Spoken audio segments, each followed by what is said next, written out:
আসসালামু আলাইকুম, welcome to my channel.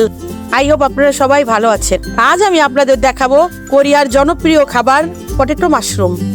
এটি বানানো যেমনই সহজ, খেতে তেমনই সুস্বাদু। বাচ্চাদেরও এটি অনেক প্রিয়। তো বেশি কথা না বাড়িয়ে চলুন রান্নাটি শুরু করি। এজন্য প্রথমে আমি 4টি আলু এভাবে সিদ্ধ করে ম্যাশ করে নিচ্ছি।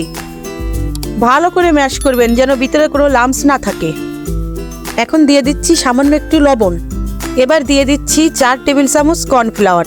এবার হাতের সাহায্যে ভালো করে মেখে আটার মতো একটি নরম ডো বানিয়ে নেব। এখন এই ডোটি আমি কিছুক্ষণের জন্য রেস্টে রেখে দেব।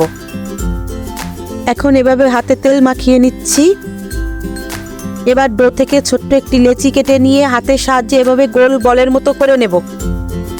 এখন একটি বোতলের মুখে তেল মাখিয়ে নিয়ে এভাবে চাপ দিয়ে মাশরুমের শেপে করে নেব।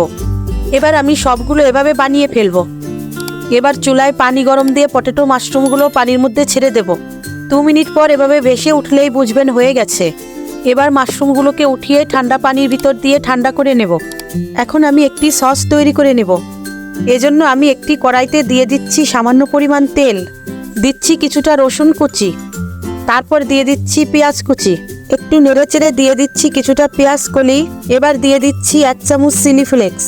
এখন দিয়ে দিচ্ছি 1 টেবিল চামচ সয়া সস, দিয়ে দিচ্ছি 1 টেবিল চামচ টমেটো সস, দিয়ে দিচ্ছি সামান্য একটু লবণ। লবণ সামান্যই দেবো কারণ সয়া সসে এমনিতেই লবণ থাকে। এবার নেড়েচেড়ে এর মধ্যে আমি মাশরুমগুলো দিয়ে দেব। ভালো করে নেড়েচেড়ে রান্না করে নেব। হয়ে গেল সুস্বাদু পটেটো মাশরুম।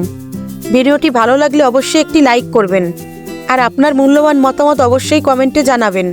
আর এইরকম আরও ভালো ভালো ভিডিও পেতে আমার চ্যানেলটি অবশ্যই সাবস্ক্রাইব করবেন। আপনারা সবাই ভালো থাকবেন। আল্লাহ হাফেজ।